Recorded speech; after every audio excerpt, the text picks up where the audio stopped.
What's up, guys? This is Steven Spikes here at the Spike Signal, and today I'm going to be talking about one of my favorite melodic death metal bands that I actually haven't known of for too long. It's Parasite Inc., and we're going to be talking about a lot of the music theory that goes behind their title track off of their album, Time Tears Down. It's the song Time Tears Down. That's coming up here right now on the Spike Signal. So Parasite Inc. is pretty awesome when it comes to this sort of thing because the band actually releases onto their website the tabs for their songs off of the first album anyways. Not so sure about the second one, but I'm pretty sure that's what I have right here in front of me. I took a tab, I annotated it and everything, and if I'm not mistaken, it's from their website. If there isn't, I'd be interested for anyone to say what some of the differences are on the tab if this is someone else who made this, but pretty sure that's directly from them.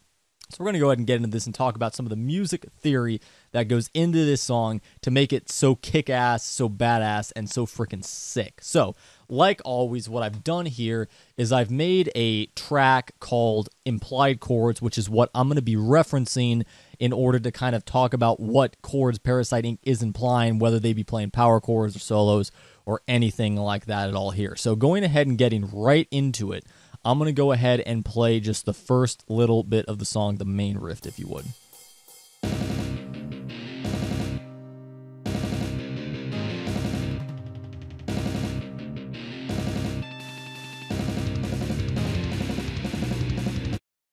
All right, so that first riff right there is repeated several times throughout the duration of the song. What they're doing, once again, we see this over and over and over again for metal. They are writing on the one chord. In this case, it's in C minor, so they're writing on the C minor chord. This song in its entirety actually is in drop C. So they're going to be revolving around the C note a lot when it comes to this song. A C Aeolian is another way to put it if you wanted to. What they're doing here, basically, palm muted notes, then playing, actually, it's a little bit interesting, just playing power chords going up, barring those things to give a little bit of punch to it. If you were going to look at those chords played as they ascend right up here, that right there, that would be, that A flat would be the Lydian chord, and that B flat would be the Mixolydian chord. And not saying that they have the extensions that make those chords relatively common to the Lydian or Mixolydian scale, just talking about in relation to C minor, where they're coming from. So that repeats. Right here, actually, I have a note to myself. Within this song, there's quite a bit of like kind of weird, cool sounding whammy action going on with higher notes, and those aren't always notated in the tab itself, but there are parts at the song that I've made notes to myself to make sure to mention, or they'll just wail on the whammy bar. Maybe they'll hit a natural harmonic and wail on it, which is really something that's kind of characteristic of Parasite Inc.'s entire first album. Really gives a little bit of craziness and insanity to it, almost like in a slight kind of Children of Bodom-esque kind of way. A little more control than that, I'd say. So really cool stuff. Playing some natural harmonics there in between what would be rest of the main riff. So at this part right here, right before it gets into what we could call the verse, best I can tell with my ears is they do kind of something where they hit notes, and on either side, based on the stereo spectrum, they'll hit open strings or harmonics or something, and they'll just kind of pull those and whammy those up a little bit in order to give somewhat of a rise to the entire song, to kind of punch it up and to get some energy going. A little more variation and difference than it would be to just, hit the C chord or the Aeolian chord in this. Just gives a little more variation and punch, and it's really cool.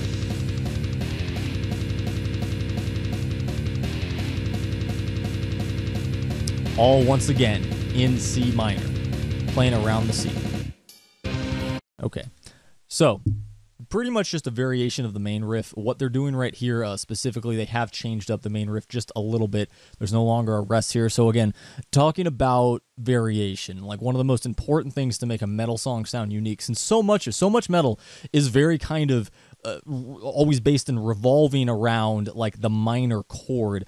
Little variation like that really goes a long way in order to make it sound different, as well as production decisions, which we'll talk about a little bit later in the song as well. So they then get into the first verse, and the screaming enters. We don't have that notated here, obviously, but it enters.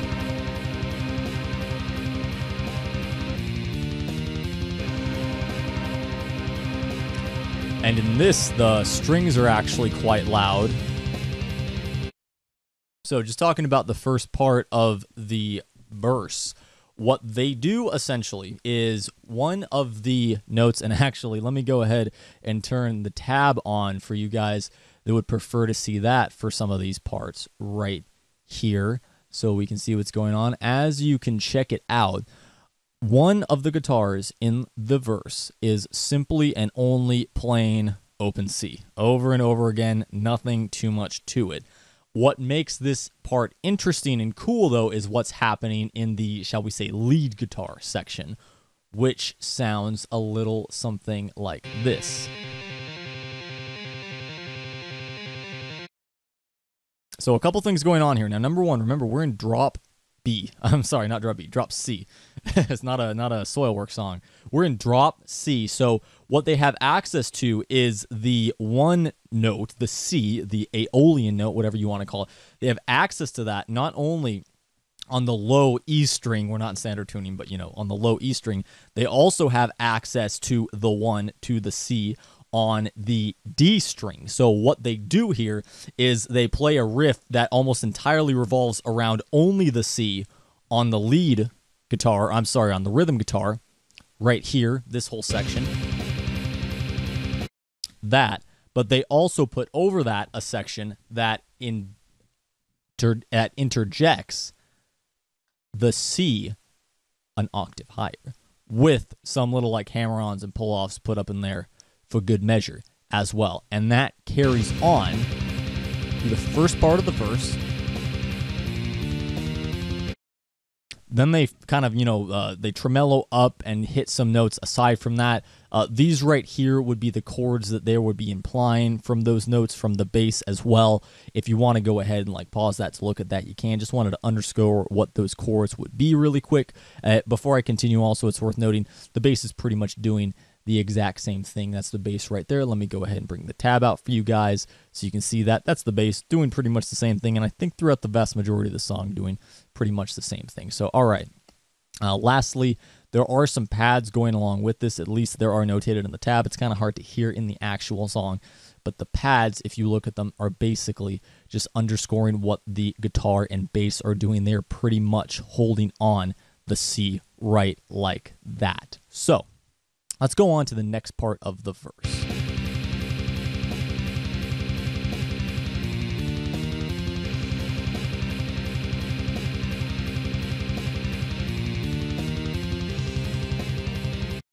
Okay, once again, they bring in some variation. This is pretty cool. Now, what they do here is you have two guitar parts, right? Now, both of these guitars are now playing the C based off of the D string. So they're now playing the C kind of an octave higher up than they initially were. And what they're doing in addition to that is harmonizing on these notes right here, down with these notes right here. And these notes, if you can see, they are not one third, they are a third away from each other. Right here, here, and here as well, if you can see that. Again, give some variation, give some nuance to what's going on. Basically the same riff, but changed up a little bit. Keeps you engaged, grabs your ears. Good stuff.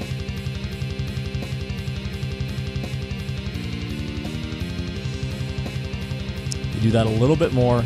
They go on through until eventually they get to the very kind of like percussive part right before the chorus. Again, all based around C minor, all of it. So this part right here, going along with just tremolo C notes here, you have something a little bit higher up following along. These are all C notes right here, basically just playing a little bit of a line, a little bit of a lead lick on top of these notes right here, on top of the C notes, to keep the interest before both guitars return to the palm mutes. Then goes to that part again, and intensity is built. Intensity is built by moving from the 1 from the C to the 5 or the B flat. And actually, it'd be the flat 7 would be the B flat. So what that does is give you pull, because that flat 7 wants to go back to the 1. It wants to go back to the C. That B flat right here wants to go back to the C. So that sets up good for the chorus, where in fact it doesn't go back to the C. It then goes to the A flat. The one thing I love so much about Parasite Inc. is that their stuff is not all that complex, which is something we've seen kind of a theme in the last couple episodes I've just done as well. Their stuff isn't that complex, but it fits together so nicely and so cleanly. And one of the reasons for that is using essentially a form of chord tone soloing with some slight exception. If you can look right here, this is the first part of the chorus. There are chords played, and it's pretty much just A flat all the way through for these 4 bars. Now, what's going on top of that in this lead line, now these right here are extensions that would be viewed from the perspective of what the underlying chord is. In this case, these 4 bars right here are all A flat, so these would be extensions based off of the A flat chord. So as you can see here, we have a lot of extensions like this note right here, this E note, it's a 10 on the tab. That would be the 5th of A flat. That's the 5th extension. It's not even really extension. It's a chord tone, actually. And you have some non-chord tones like the 4 and the 2 and everything. But there is a lot of kind of revolving around 5, 1, 3, 1, 5, over and over again, all the way through, which gives the song a lot of cohesion and a lot of ability to sound glued together, even amongst the intensity of the drums and the screaming and everything. So that's going on there. Let's get into the second part of the chorus. This part right here is freaking awesome. All right.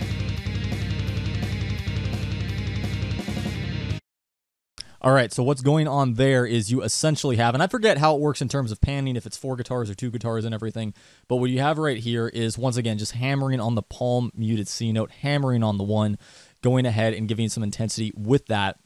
And you have what is essentially just kind of a scale run, like back and forth, starting on the C, moving up and moving down and moving up and moving down and up again. And that going on throughout the duration of the sort of, heavy part, the intense part of the chorus. Again, very simple. Nothing too crazy is going on here. You have what is essentially a C minor implied by these guitar notes right here, as well as the bass, and the pad doesn't seem to be doing anything right here, but the bass and the guitar are implying that. Then on top of that, you have cohesion, a cohesive kind of lead line added by flowing around, once again, the 1 or the C. So that kind of thing will be repeated several times in the song. Something else I wanted to talk about this section that's really cool, and this happens at several points throughout the song as well, but that there's a really interesting rest that's added right here throughout the rhythm section. Let me just go ahead.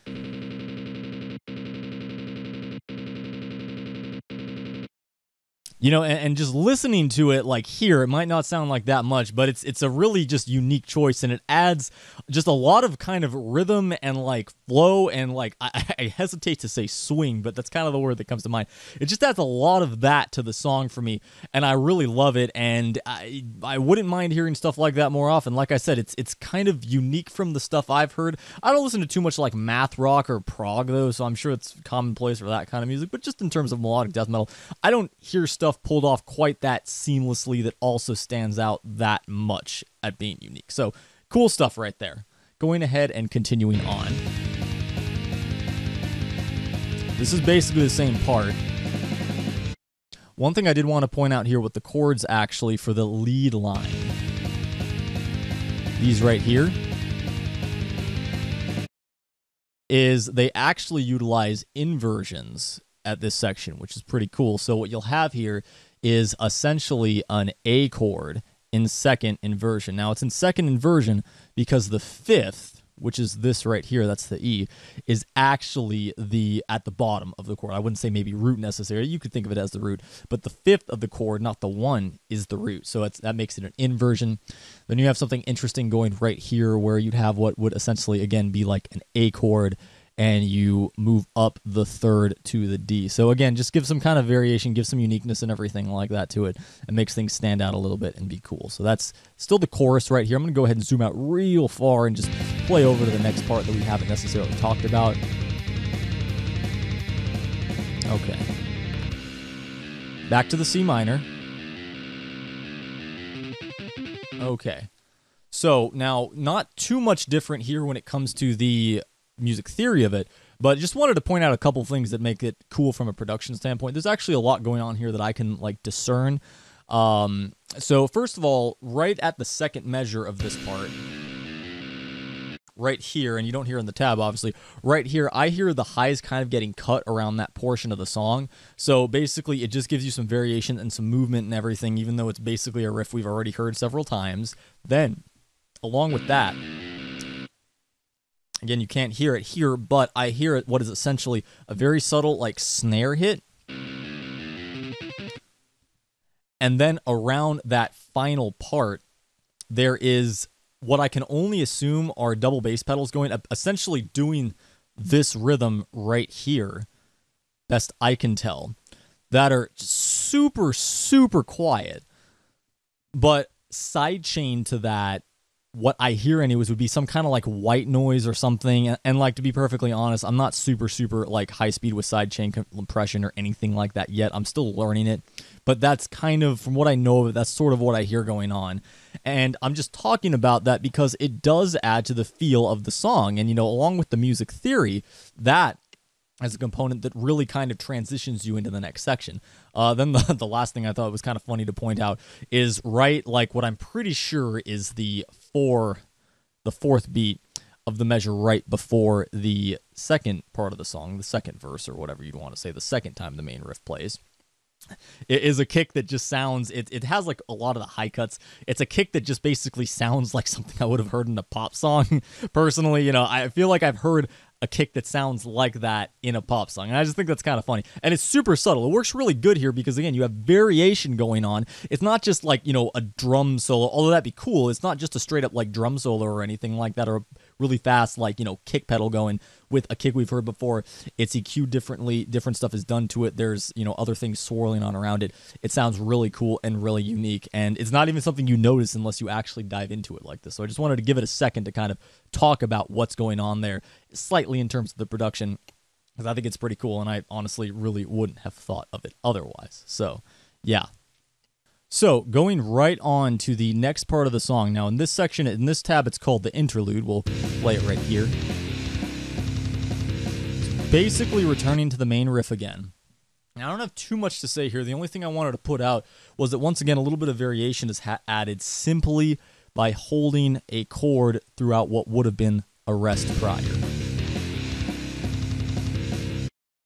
Just that, all there is to it.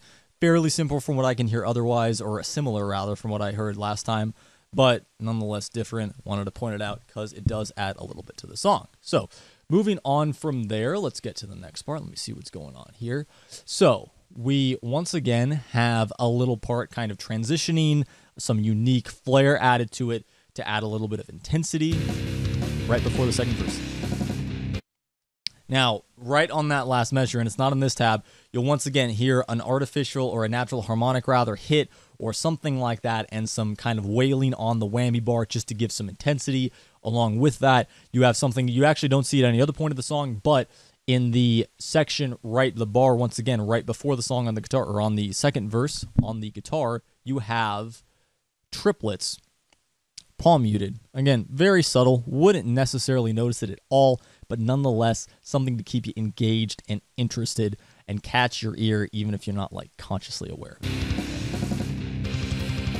Just like that. So yeah, moving on to the second verse. That says verse 1. That should be verse 2.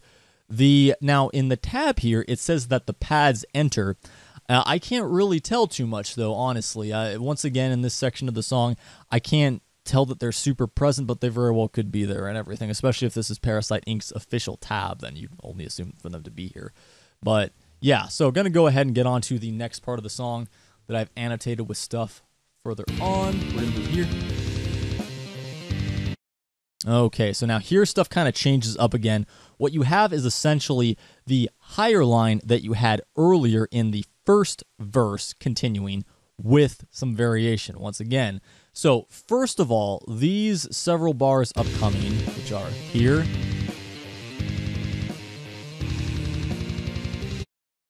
so the next 8 bars or so, it's not all revolving around the C anymore. It's adding some movement to it. So we have the C minor to the G minor the A flat major, E flat to B flat.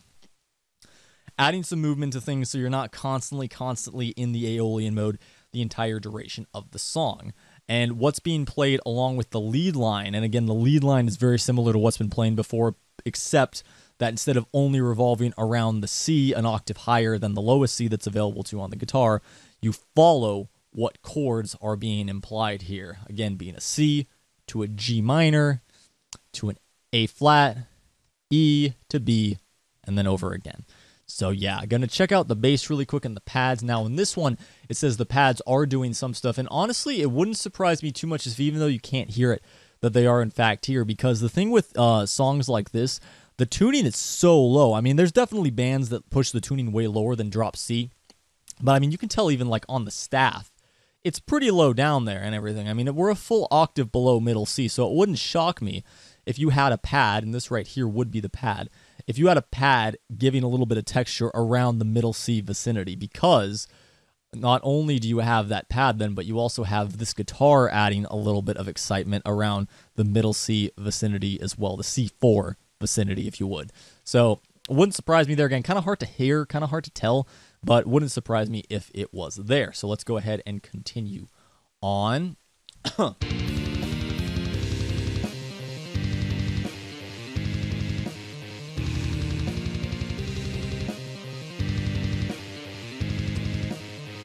Now, in this part of the song, in this very second, like, you want to say, like, I guess in this tab, it's actually called the bridge. The pads definitely enter here, and you can hear them in the song for sure. But everything else is kind of similar when it comes to the guitars. And let me zoom into that so you can see. The guitars are basically doing the same thing as just in the last section of this verse, except the pads come in, and they're very present because not only do you have some of the notes from the pads revolving around the middle C area, but also around like the C5 area, which will add more just presence to them and allow you to hear them better and everything, which is really nice because, you know, it's really cool to have that sort of higher, airier sound in a song that has such a massive focus and emphasis on lower, like, you know, freaking sub-middle C stuff. So, cool stuff right there.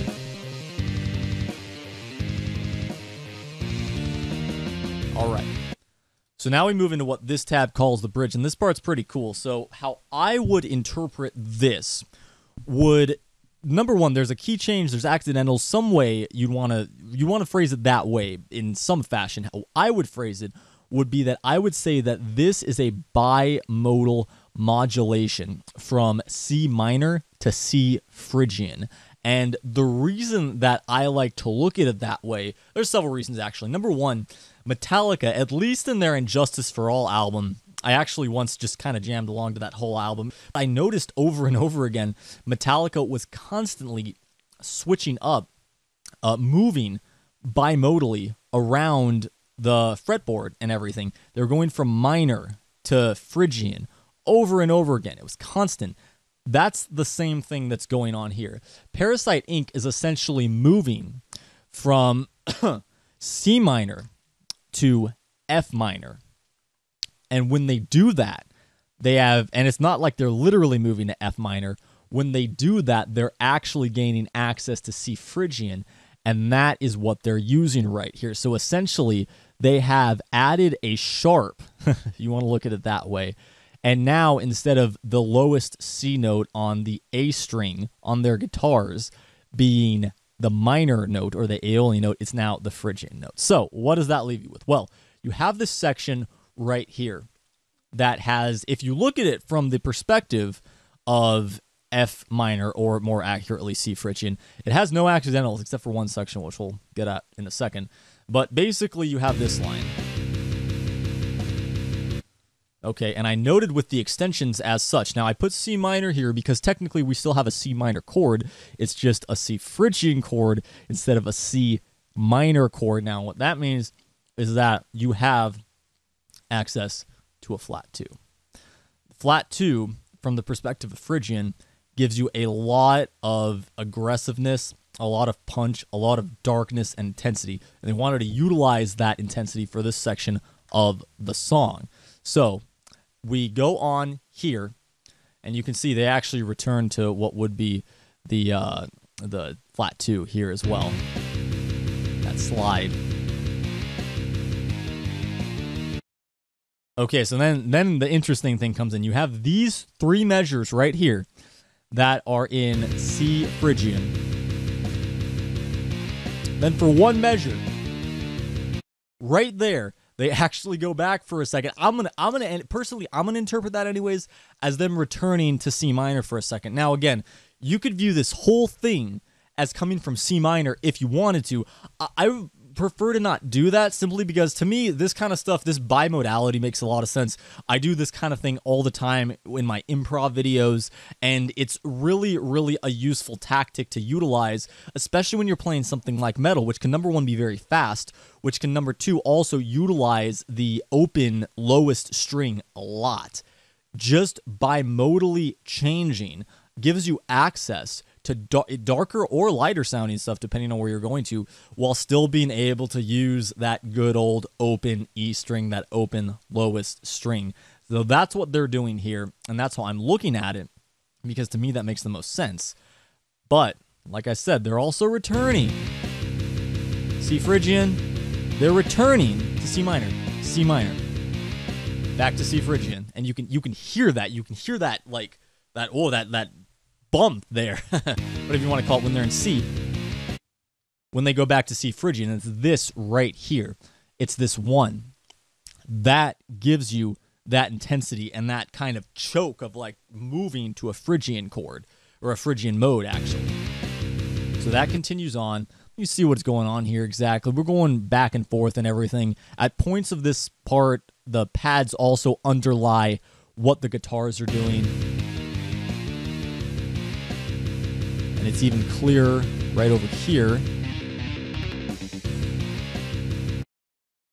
You might not be able to hear it super clearly here, but in the actual song, you can definitely hear the pads going along with that, and it's actually pretty cool.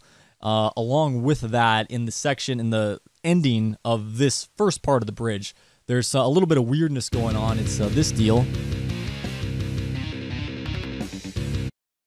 So that right there, I actually will choose to look at those as just accidentals.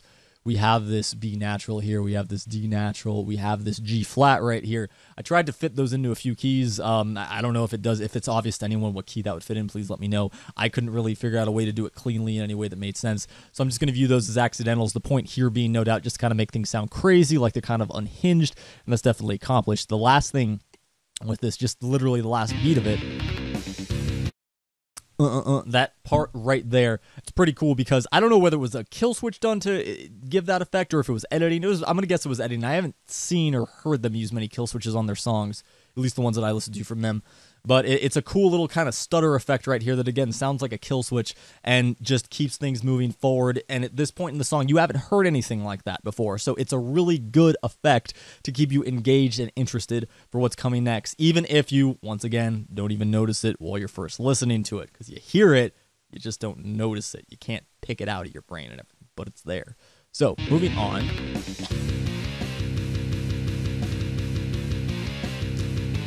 Now, at this point, the pads, and I'll go ahead and turn them up on here too, the pads are a lot easier to hear in the song itself. There you go. So yeah, same riff right here. Just wanted to point out they had a harmony to thirds right here within the sort of return to C minor section, if you want to call it that. C minor harmonized in thirds. Okay, now they ascend up to the solo. So now what they're doing here, at this point, I would say they've completely returned to C minor. Nothing else going on here from C Phrygian that I remember anyways at this point. And it's kind of interesting because the chords that they're implying here, based on the rhythm guitar, it's all C minor. And the chords from the rhythm guitar, basically doing some octave chords, it's kind of cool because they're not starting the octave chords at the 1, they're actually starting them on the flat 6, which then moves to the flat 7 and basically just ascends, you can see, all the way to the 2, to the flat 3. And let me zoom in here some for you. To the 2, to the flat 3. And I have totally freaking lost myself. Hold up now. Here we go. You go from the 2 to the flat 3, to the 4, to the 5. Ascends really nicely up to the solo. to give you some pull and some energy getting there. So when the solo kicks in, it feels very earned and very strong. Now, before we move on to the solo, just want to quickly see what the pads are doing right here.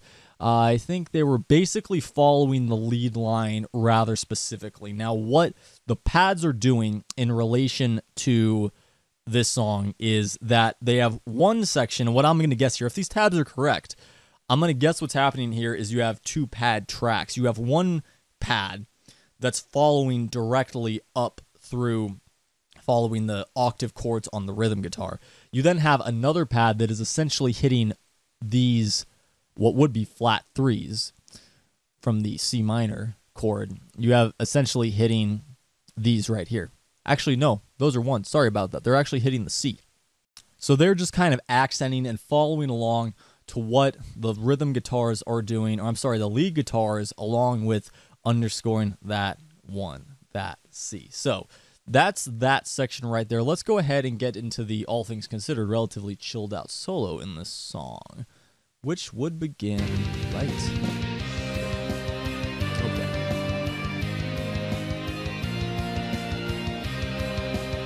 Okay. So, repeats a little bit.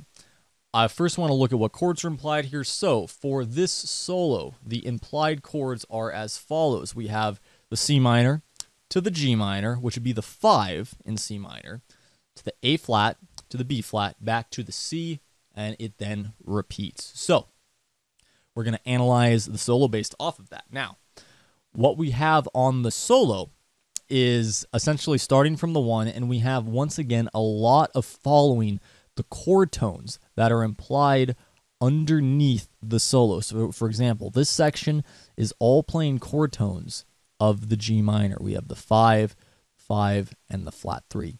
This section right here, A flat, has the flat 3, it slides up from the 7 to the 1 of A minor. I'm sorry, A flat.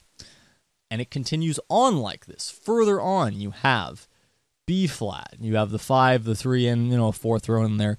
The solo follows the chords very, very closely. Once again, adding to the cohesiveness and to the put-togetherness of the song, making it sound very unified in itself. One thing that I thought was kind of interesting right here is you have this you have this G chord right here, and if we look at the bass, which is here, you can see that's also a G right there on the bass. This is playing, instead of playing a power chord, it's playing a like a perfect fourth chord or whatever. And the reason for that being is that the D is actually diminished. It has a flat 5 in this key. So to kind of get around that, to give the chord like a sound of a chord, not just a single note, they just play the perfect fourth and everything. So I just thought it was kind of cool. So we're going to continue on here.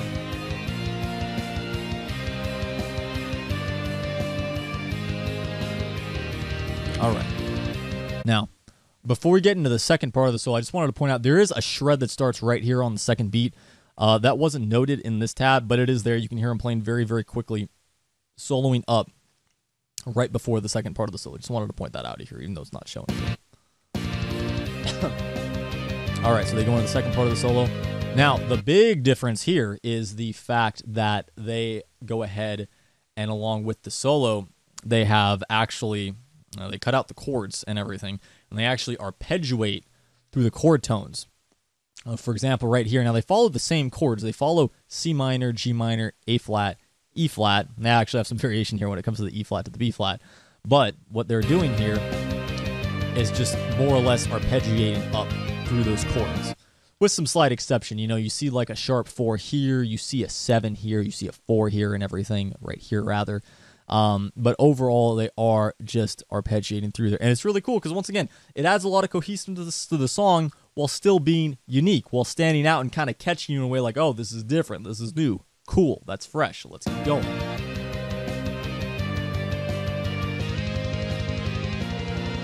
Okay, so intensity builds at this point. The solo's just ended. Things are heating up, things are going strong. It returns back to this line, the very palm-muted percussive line.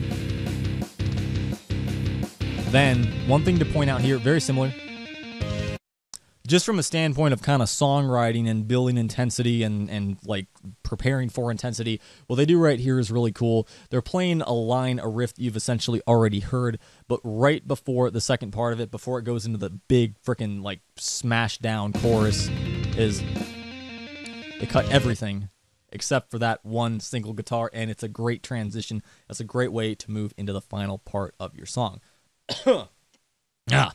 Next, we're going to move into the final chorus, if you want to call it that way. So, first thing to note, the rhythm has changed. Now, the rhythm is doing this right here. Let me zoom on in there so you can see it real clear. It's this right here. And I'm going to even go ahead and solo that so you can hear it super, super clearly, because the variation is important. You know, it does kind of get at that whole thing we've been talking about.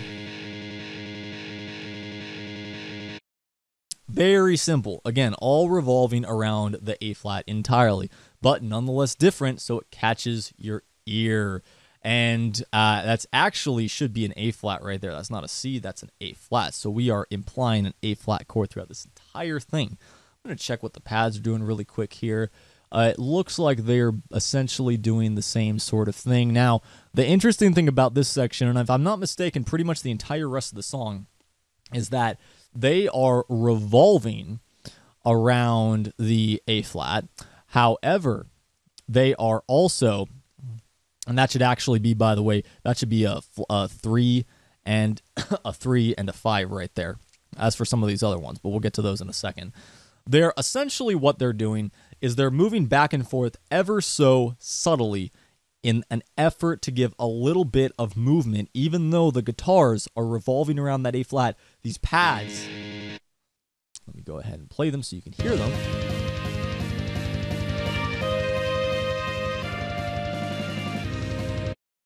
They're moving around in order to give a little bit of movement. So you have just the slightest bit of movement underneath them. Again, some of these extensions here are actually a little bit misnamed, so don't worry so much about those. The idea is that there's movement going down underneath the guitar on the pads in order to give that sense of flow and sense of spin to things if you wanted to.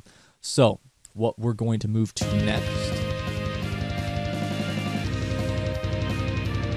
this section right here, nothing but guitar, rhythm guitar, and pads.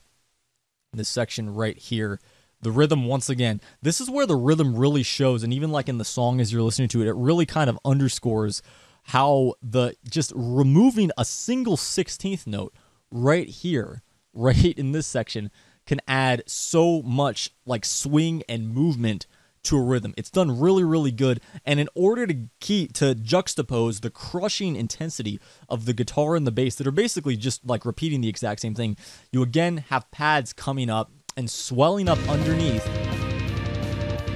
moving around ever so slightly to give some back and forth movement to it. It's done really, really well, done even better in the song. If I'm not mistaken, I also feel like this part of the song in particular, and a ton of it overall, I feel like you can typically hear the quad tracking here, especially because while there's the lead lines coming up and you can hear the rhythm guitars like dip down just in a little bit of like how wide they feel and how big they feel, here you're just getting hit full force. You have what I assume to be quad track guitarists coming at you, as well as the bass and the kick, and it all just smacks you right here in this part. Really intense part of the song, really good part of the song.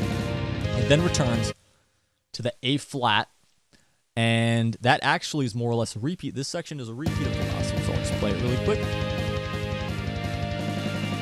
Okay. Now here, a new lead part for the guitar enters, and let's go ahead and just take a quick look at what that is doing. It's kind of a build-up again. You know, let me go ahead and turn on the actual tabs so you guys can see them here.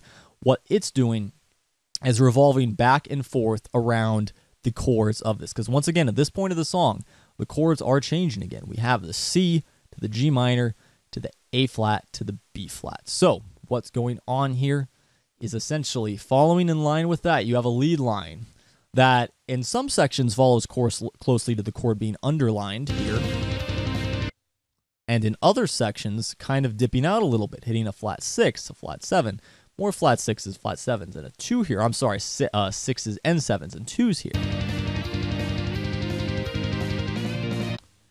And what I feel like that does right there is, once again, it just gives you a lot of kind of build up and a lot of desire to hear things kind of resolve. And even though nothing is like, non-diatonic here, it wants to pull you back to some point where everything's lining up, where the chords are lining up with the lead and the rhythm and everything, and that builds that intensity nicely to this part right here, which is where you hear, and that's actually a B right there bending up to the C in a bar of the song that actually implies a B. So what that's doing there, you start on the B, you bend up to the C, and you build intensity. You want to go to that C minor, but you don't actually. You don't even after all that. You go back to the A flat, you go back to the flat 6. Let's go ahead and listen to that whole part again, because I know I talked quite a bit there. So let's just go ahead and listen to that whole part and listen to how it kind of crescendos up.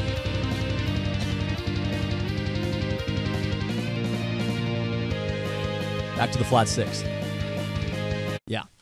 So that's what's going on there. It adds a lot of nice intensity. Then at the end of the day, it tricks you out because it doesn't actually go back to C. It goes to the flat, to the A flat, and the flicking flat 6 and everything like that. So it's pretty cool. It's a pretty cool trick. All very simple. And to be honest, this is all stuff you could just pick out with your ear potentially if you're playing to a backing track or if your bandmate's playing something. This isn't necessarily you need to like sit down and have like a freaking science degree to do this shit or anything like that. You just got to be able to hear it. But it is kind of fun to be able to apply and kind of theorize, if you would, about what's going on here to give it that pull and that intensity in the song. So pretty good stuff right there. I'm going to go ahead and keep going with it. Okay. So now this part right here actually underscores, and I'll play it first actually, but it really underscores why I love Parasite Inc., especially some of their stuff off of this album. It's really, really cool, and this is an exact example of why that is.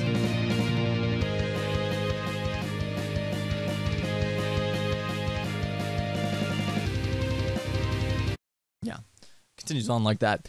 Parasite Inc. is wonderful at adding in the final chorus, and I'll call them, typically they're the final chorus. They're absolutely wonderful at adding a completely new guitar line that hadn't been heard before, a lead guitar line, to really punch out and finish the song, not just with like power and intensity, but also, once again, a real nice sense of cohesiveness and a real nice sense of unity. And they do that once again here. This is a new lead line they're playing right here. You haven't heard that before, but it's awesome. It's sick. And then it continues on. In the section that was prior, the kind of it's probably sounded fucking terrible, but in that section that was doing that before, you now have something different. And not only is it varied, but it's all fits together. It's all very much revolving around the chord tones, and we can see that right here rather well. This thing is all revolving, this whole 4 bars right here actually, it's all A flat. The implied chord is based on the rhythm guitar as well as the bass guitar, as can be seen right here. This whole section is all basically revolving around notes that fit within that A flat. You have the 1, you have the 4, but you also have the 5. It just kind of goes back and forth between those. Then it hits the C minor. And once again, you have the 5, you have the 1, you have the 2 right here. I'm going to zoom in really close so you guys can see that clearly. You have the 5, you have the 1, you have the flat 3, you have a 2 and some other things in there, but it's really revolving closely to it. It fits so nice and so well, and I feel like it's a good kind of lesson for any of us that want to make music like this. I myself find myself trying to add in a lot of like extra stuff and a lot of like uniqueness and variation to my music. But often, like, I feel like sometimes we can get carried away, or at least I know anyways, I can get carried away with that. So this is a good lesson to someone like me anyways, and it might be for you if you're like this. This is a good lesson that there's more to it than simply adding a ton of variation to the point that like you're not even in the same key anymore, or even like not in the same chord anymore. The variation sometimes is best to have within even a chord, mostly anyways, instead of going out and all crazy and not really having any sense of where you're at anymore. You know what I'm saying? So, good stuff right here. Let's go ahead and keep getting to the song because we're almost to the end of it. Okay. Now it returns to the A flat. All right. So now in this final section of the song, now it actually, the rhythm and the bass actually move back to going from chord to chord. So in this the very last 4 bars of the chorus of the main part of the song, whatever you want to call it, go like this. C minor to G minor to A flat to B flat. So, and with that, they are in fact following, the lead line is once again following very closely, or at least mostly closely, what's going on in the rhythm guitar. We have the 1, we have the 5, we have a 2, a 5 right here, a flat 3 right here. Although they're not afraid to sometimes change it up a little bit too. For example, in this section where an A flat is implied, you have a 7, a 4, along with the 5 and the 3. So, variation to a point, cohesiveness to a point, also not afraid to step outside bounds a little bit. But again, this is all very, very still cohesive, even though they're not all chord tones. They still fit together in a fashion that give just the right amount of texture, what I feel anyways to be personally the right amount of texture to the song. So good stuff right there. Before we get into the very, very last riff, I just want to check on what the pads are doing really quick. Let's go.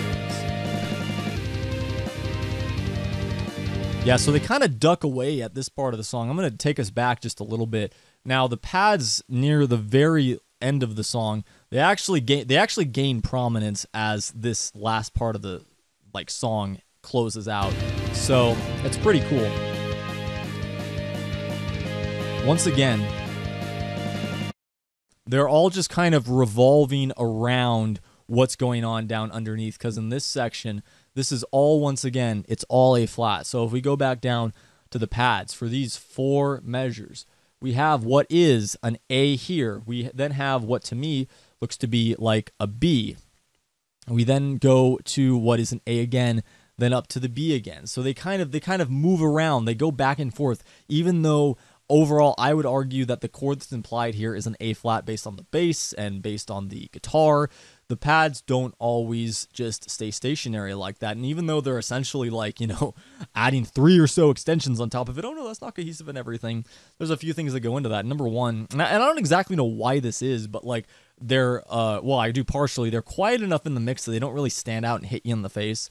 And they also are sort of subtle enough in general, I feel, too, to not be too clashing with the bass and the guitar underneath them. So I feel like, and those are just guesses really. I don't know precisely why they don't clash more than other things. No doubt it's just something related to how loud they are and how they're mixed in and everything. And they're done in a fashion where this kind of thing is absolutely, it's really good. Lower, higher still. Very, very good stuff right there. So let's go ahead and get into the very last riff. Now, we've heard this already, but just a couple, or one actually thing to underscore, and this is kind of, again, more of a production thing that I just happened to hear while I was listening to this. If we go ahead and play, I'm going to play 2 measures back from the very last riff. So for about those 2 measures, you actually hear very subtly, I think it's panned over to one side even, you hear just kind of the artifact of a high guitar kind of getting choked out. I can't really think of any other better way to describe it. Just listen to that song. You'll hear something else in the background, which really just kind of underscores the importance of making sure that, along with having just a kick-ass arrangement and well-executed parts, also gotta have some subtle production stuff going on in the background. I wouldn't necessarily say that for a song like this, you need to do every crazy production thing in the world ever. But what is useful to do, though, is to add just those touches, just so there are not a lot of kind of dead points in parts that are maybe a little bit more simple or anything like that. And this is a good example of that. So let's go ahead and just listen to it until the end. It's the exact same thing. Yeah, I can't tell any difference between any of this from how it was before. The very last thing I feel like I could say to this is just at the last part right here is you can kind of hear, and I think it's this part if I'm not mistaken, you can hear, again, kind of some weird whammy stuff, holding a chord, hitting some strings, and whammying it out just a little bit to give some closure to it, and just to mix it up, just so the last thing you hear of the song isn't the same chord you've heard throughout the entire thing. So that being said, really, really great song. When I first found Parasite Inc., this was definitely, along with, I'd say, about good 5 or 6 of their other songs, just instantly hooked me, and I absolutely loved them, and I can't get enough of them. So really, really good stuff there. Guys, if you like this episode of The Spike Signal, I'd appreciate it if you could do all of that shit that the YouTube algorithm likes, as well as check me out on my social medias, my Instagram, my Twitter, my Facebook, and all that good stuff. I also have a new channel where I pretty much just put up videos of myself improvising with a beat buddy. It's basically a foot pedal drum machine, and that's all there is. So if you want to check out a dude randomly pulling riffs out of nowhere, that might also be something else you'd like to look into. Finally, I have a new song coming out really soon. I'll put some information down about it in the description. I'd really sincerely appreciate it if when it hits Spotify, you guys could check it out and let me know what you think, because that's kind of the whole reason I'm doing all this stuff. You know what I'm saying? I want to make music. I mean, I love music, and I want to make it. I want to give back. I want to put back in everything. It'd be awesome for people to listen to it. Of course, all of that is your choice, and if you had a good time with this stuff, with some Parasite Inc. music theory, I got a lot more like it coming. So if you want to see more, keep it right here at The Spike Signal.